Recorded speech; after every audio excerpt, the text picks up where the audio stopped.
No episódio passado, nós mostramos aqui como foi longo e penoso o caminho da ciência para abandonar aquela ideia de que a Terra era o centro do universo e reconhecer que a Terra, na verdade, é um planeta pequeno dentro de um sistema solar também pequeno e numa galáxia pequena. Tem outras muito maiores na nossa vizinhança, como a galáxia de Andrômeda, por exemplo. Esta foto, se você se interessa por espaço, você já deve ter visto em algum momento, se não, veja agora. Observe bem, essa foto foi feita no dia 14 de fevereiro de 1990, já se vão aí 33 anos, e foi feita pela sonda Voyager 1, a uma distância de 6 bilhões de quilômetros da Terra, como parte de uma série de imagens do Sistema Solar denominado de retrato de família.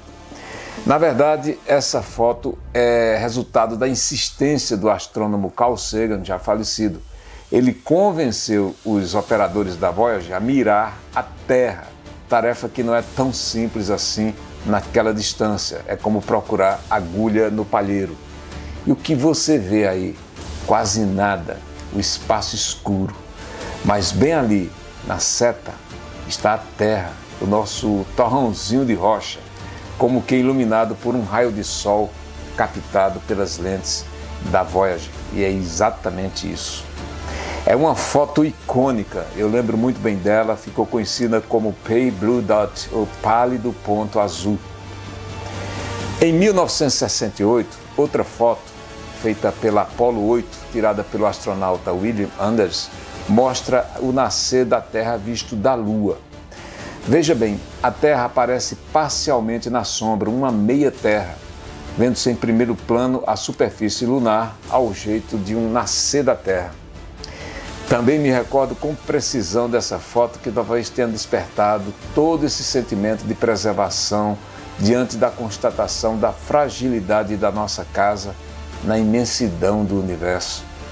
Não foi por menos que essa foto foi eleita uma das 10 mais influentes, mais importantes fotografias que ajudaram a mudar o mundo, ou pelo menos nos permitiram refletir um pouco mais sobre a nossa própria condição. Meu nome é Bartolomeu Rodrigues, sou jornalista em Brasília e este é o canal Minha Bolha. Eu queria aproveitar esse momento para dizer que o canal atingiu, na verdade até já passou, a 1000ª inscrição. Começamos basicamente do nada, com algumas pessoas conhecidas e agora veja onde estamos. É um número pequeno se comparado a outros canais, mas não deixa de ser expressivo, porque estamos conquistando a cada episódio. E isso prova que é possível produzir pequenos documentários, como fazemos aqui, e discutir temas importantes, com referências bibliográficas, bem fundamentados, ampliar o conhecimento, esse é o objetivo, e ter o reconhecimento das pessoas. Portanto, só tenho a agradecer e pedir que continue nos apoiando e trazendo mais pessoas para se inscrever e para assistir. Um parente, um amigo, uma amiga, os vizinhos, a gente vai procurar caprichar. Mas voltando agora ao tema. Neste episódio nós vamos contar como também foi longo e penoso o caminho para se compreender o planeta em que vivemos. Na verdade, ainda estamos tentando entendê-lo. Apesar da presença humana em todos os continentes, mesmo os mais inóspitos, nós nos defrontamos com muitos mistérios. Os solos oceânicos, por exemplo, são como planetas que queremos conhecer. E não foi fácil o trabalho da ciência para dizer com exatidão como a nossa casa foi feita, a partir de detritos que rodopiavam em torno do Sol e, principalmente, quantos anos ela tem. A pergunta é exatamente esta. Quantos anos a Terra tem? Você arrisca um palpite?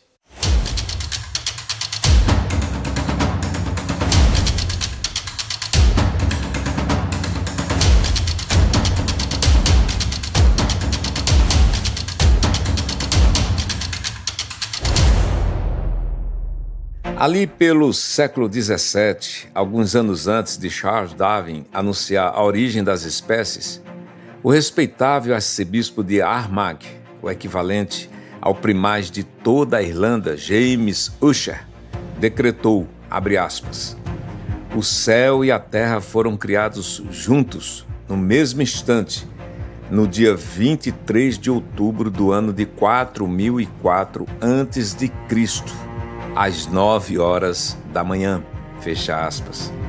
E ninguém duvidou, não só porque era de certa forma a igreja falando, mas principalmente porque o arcebispo não era qualquer um que falasse por falar. Ele era um erudito e tinha bastante conhecimento de história antiga. Dominava muito bem línguas bíblicas, astronomia, sabia ler calendários da antiguidade e estabelecer a partir deles uma cronologia. Ou seja, o arcebispo não queria que parecesse um chute. Os eventos históricos em que ele se baseou estão, por incrível que pareça, de acordo com todas as fontes modernas. Ele não errou, por exemplo, quando situou a morte de Alexandre o Grande em 323 a.C., nem a morte de Júlio César em 44 a.C. O problema do arcebispo Ussher foi insistir em compatibilizar essas referências históricas, desde o rei babilônico Nabucodonosor, com os textos da Bíblia. E aqui eu faço uma correção. Sua tese foi, é verdade, amplamente aceita, mas, claro, teve objeções, justamente porque as escrituras não são exatamente história, embora faça muitas referências históricas para justificar eventos que tiveram supostas intervenções divinas. Devemos encarar as escrituras como guias morais e alta literatura, onde as noções do mundo natural apenas refletem a ciência rudimentar da época em que foram escritas. Se você somar as gerações desde o início dos tempos, o Gênesis da Bíblia, você vai chegar a um número de mais ou menos 6.000 anos. Coerente com essa tradição do arcebispo Ussher, que durou, acredite, até os anos de 1800. Essa seria a idade da Terra e do universo. Mas quando a gente diz assim que seria a idade do universo, aí fica complicado, por exemplo, e inevitável entrar em confronto com algumas religiões. Nós estamos, por exemplo, no ano de 2023 depois de Cristo, certo? Mas para os judeus fundamentalistas e muçulmanos, a data é outra. Para os judeus, nós estamos agora exatamente no ano 5.784. Mas vamos retomar o fio da meada e agora eu quero falar de outro personagem, o naturalista francês Georges-Louis Leclerc, mais conhecido como Conde de Buffon. Sem dúvida, um dos mais influentes intelectuais do século XVIII. No mesmo patamar, ele estava assim, no mesmo patamar de Voltaire e de Rousseau. Suas teorias, é bom lembrar, influenciaram inclusive Charles Darwin. Na tradição dos iluministas, Buffon preparou também uma grande enciclopédia para explicar a origem do mundo. E ele fez uma experiência curiosa. Ele fez uma bola com materiais básicos, minerais da Terra, aqueceu aquela bola e depois cronometrou o tempo que ela levou para esfriar. Claro que eu estou simplificando essa experiência, mas foi basicamente isso que ele fez. E daí ele fez as contas e chegou à seguinte conclusão: a Terra tem 75.000 anos. Foi o cálculo dele. De qualquer maneira, já era um avanço comparado com a ideia geral da época, que era de 6.000 anos no máximo. Mas ele estava redondamente errado. E você? Você já chegou a um palpite?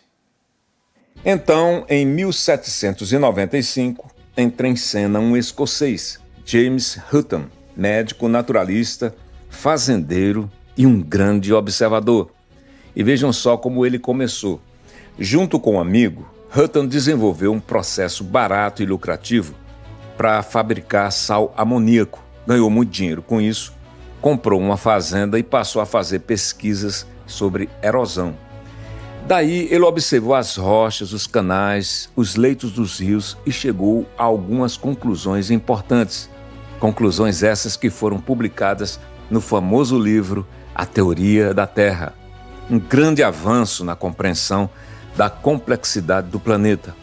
Ele disse, por exemplo, que a Terra se formou através de um ciclo contínuo, ou seja, rochas e solo foram levados pelo mar, compactados, forçados a se elevar da superfície por processos vulcânicos e se transformar em sedimentos novamente. Dessa forma, é possível interpretar a evolução geológica, encaixando os registros impressos nas rochas e em suas estruturas, como em um quebra-cabeça. Ou seja, nas suas próprias palavras, o presente é a chave do passado. Suas ideias formaram um divisor de águas na história da geologia, derrubando definitivamente a teoria do catastrofismo, que é retratada na Bíblia. Mas quando lhe foi perguntado quanto tempo levou tudo isso, ele não quis dar um simples palpite. Hutton apenas respondeu, abre aspas, não encontrei nenhum vestígio de um começo, fecha aspas. Foi uma saída inteligente, deixando claro que não fazia ideia de quantos anos a Terra tinha, mas apenas uma certeza, que era muito, muito velha. Esse retrato de um planeta antigo e dinâmico teve um forte impacto sobre os pensadores do século seguinte, Charles Darwin, por exemplo. E não é por menos que James Hutton é chamado de pai da geologia moderna. Se você um dia for a Dublin, na Escócia, não deixe de visitar o Museu de História Natural, que reúne o legado de James Hutton e sua grande contribuição para a geologia. Eu confesso que não conheço pessoalmente, mas é um dos lugares que gostaria de visitar um dia. Talvez porque por trás do jornalista que eu sou, se esconde um geólogo apaixonado por pedras, montanhas, rios e tudo que está ligado à origem da Terra. Bem, mas é importante, nessa lista dos curiosos com a idade da Terra, incluir o nome de outro britânico, Charles Lyell, um discípulo de Hutton. Ele também concluiu que os processos geológicos são lentos e vêm ocorrendo ao longo de toda a história da Terra até os dias de hoje. Observando como os vulcões têm fósseis recentes debaixo deles, ele estimou a idade da Terra como de centenas de milhares de anos. Depois, apareceu ali pelos anos de 1830 John Phillips, geólogo também britânico. Os britânicos têm uma queda por geologia. E estudando os sedimentos do rio Ganges, na Índia, ele chegou a arriscar que a idade da Terra estava na casa dos milhões de anos de idade. Avançou, mas ainda estava longe.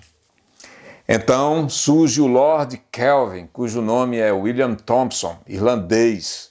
O famoso Kelvin que deu seu nome a uma escala, aquela escala de medir temperaturas dos pontos de fusão do gelo e da ebulição da água. Você deve ter passado por essa experiência no colégio, a gente fica transformando graus Celsius ou graus Kelvin em graus Celsius. É muito interessante. Kelvin calculou, partindo do princípio, aliás, um princípio verdadeiro, que se a Terra no início era toda derretida, formada por lava, então demorou um tempão, um tempo considerável para essa lava esfriar, formar os oceanos e tudo mais. Quanto tempo? Kelvin estimou em 24 milhões de anos para esfriar até a temperatura atual. O estudo da radioatividade mudou completamente a noção de se medir a idade das rochas, enfim, a idade de todo vestígio do início das coisas. E tudo começou meio por acaso, com o físico francês Henri Becquerel, no início do século passado, enquanto ele fazia experiências com urânio, quando descobriu a emissão de radiações que a famosa polonesa Marie Curie chamou de radioatividade. Então entrou em cena o físico neozelandês Ernest Rutherford, considerado o pai da física nuclear e Prêmio Nobel de 1908, demonstrando o que ele chamou de meia-vida que está presente em todo elemento radioativo. Ele estudou basicamente o urânio e o tório, observando que a meia-vida do urânio era de 4,5 bilhões de anos e do tório de 14 bilhões de anos. Em seguida, ele mostrou como as partículas emitidas no decaimento radioativo poderiam ficar presas em uma amostra de rocha na forma de átomos de hélio. E usando essa técnica, ele calculou a idade de uma rocha que tinha em seu laboratório, chegando ao espantoso número de 40 milhões de anos. Estava aberto o caminho para a datação radiométrica, que permitiu, com o aperfeiçoamento e o desenvolvimento da física nuclear nos anos seguintes, concluir que o nosso planeta tem muita estrada de vida, 4,6 bilhões de anos. Mas os cientistas chamam a atenção que há uma margem de erro aí, de 10% para mais ou para menos. Outra coisa importante, o cálculo dessa datação não se concentrou nas idades das rochas encontradas. Isto porque, como a crosta da Terra está em constante movimento, as rochas, claro, passam por processos de transformação. Sabe o que foi decisivo para se chegar a essa data? Analisar os fragmentos de meteoritos que caem diariamente em todos os cantos da Terra. Mas os detritos das crateras de colisões que existem no planeta é que ajudaram a contar a idade. A mais conhecida dessas crateras está no estado do Arizona, nos Estados Unidos. Ela tem um diâmetro de 1.200 metros e alcança 170 metros de profundidade. Dentro dela restou um fragmento chamado de meteorito Canyon Diablo. Ele é importante porque contém minerais datados com a idade de 4,53 a 4,58 bilhões de anos. Agora que você conhece a idade da Terra, já parou para pensar o tempo em que nós humanos estamos aqui? Nossa origem, o nosso primeiro ancestral, aparece ali há uns 5 milhões de anos. Mas a história da nossa espécie humana começou, na verdade, há meros 50 mil anos. Somos retardatários nesse planeta, recém-chegados, por assim dizer.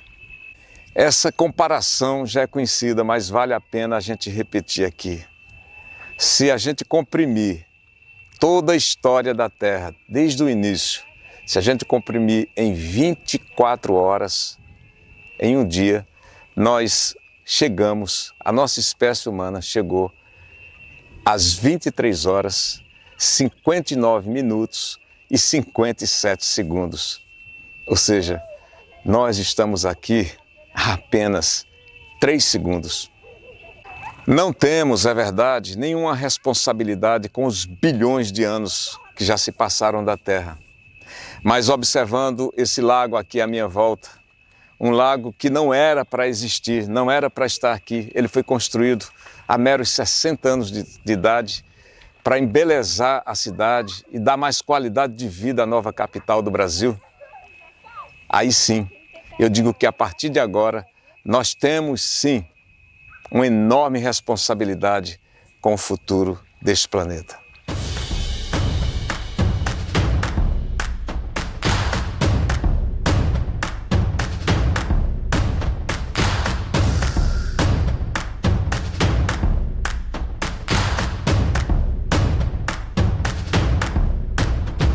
Sua opinião é muito importante. Dê um like dizendo que gostou do programa e se inscreva em nosso canal.